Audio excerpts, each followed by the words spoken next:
তো গাইজ মোট কথা হচ্ছে এর আগে যে বড় প্রজেক্টটা কিনেছিলাম না 15,000 টাকা দিয়ে, সে প্রজেক্টে করলে মাছ মারলে কিন্তু চলে আসি সল আর যে দেখেন আসি করলে কামে লাগি পড়ছে বুঝতে পারছেন। আমরা করলে 2 জন বাগে এই বড় প্রজেক্টে আর আল্লাহ যা মাছ রেজিকে লাগছে 2 দিন পরে বেশিছি। আর আজকে করলে ভিডিও হওয়ার একটু সুযোগ পাইছি, এলে কিন্তু ভিডিও করতেছি।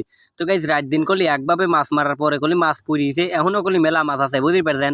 বড় বড় শৈলগুলি তো ধরাই হয় নাই। তো গাইজ আপনারা সকলের সাথে দেখবেন আর কি কি মাছ পাই সব দেখাবো আজকে বুঝতে পারছেন। আর আমার মনে হয় যে 10 থেকে 12 জন লোক একসাথে কাম করছে, মনে হয় যে মোটটি লোকের হাতেই খালি জিলের কাটা বুঝতে পারছেন। জিলের কাটা যে যেরকম পুরা পরে যে খায় যে সেই করলে বোঝে বুঝতে পারছেন।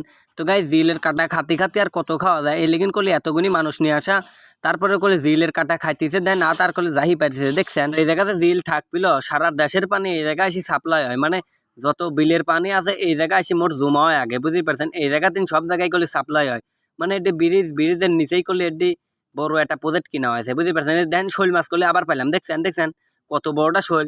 বাগারাম পণ্ডিত ধরলে ওই নাম করলে পণ্ডিত সাহেব বুঝতে পারছেন। তো গাইজ পণ্ডিত করলে একটা বড় একটা শৈলটাই ধরছে, পণ্ডিত সাহেব কাছে শোলের বলে অভাব নাই। তো গাইজ মেলা মাছ আছে বলে এখন আমিও তো আতাচ্ছি দুয়ারে খালি জিল মাছ হাতে বাঁচতেছে ভয় হরে, যদি এটা একদিক কাটা মাটা মাই দেয় মানুষজন কাছে জিল মাছ কামড় মারে বুঝতে পারছেন। জিল মাছকে জীবনে কামড় মারি পারে কন তোলায়, জিল মাছ খালি কাটাই দেয় বুঝতে পারছেন। তো গাইজ এরকম মাছ যারা মারেছেন অবশ্যই একটা কমেন্ট করবেন বুঝতে পারছেন। আর যারা মারার ইচ্ছা আছে অবশ্যই একটু যোগাযোগ হয়ে চলে আসবেন। আপনারা মাছের মধ্যে না বা দেবো না, তারপর এরকম জিলের কাটা খাইতে পারেন সবকিছু জানাবো না বুঝতে পারছেন। তো গাইজ আস্তে আস্তে মারতেছি কলি আর কতগুনি মাছ পাই লাস্ট পর্যন্ত সবকিছু আপনার দেখাবো।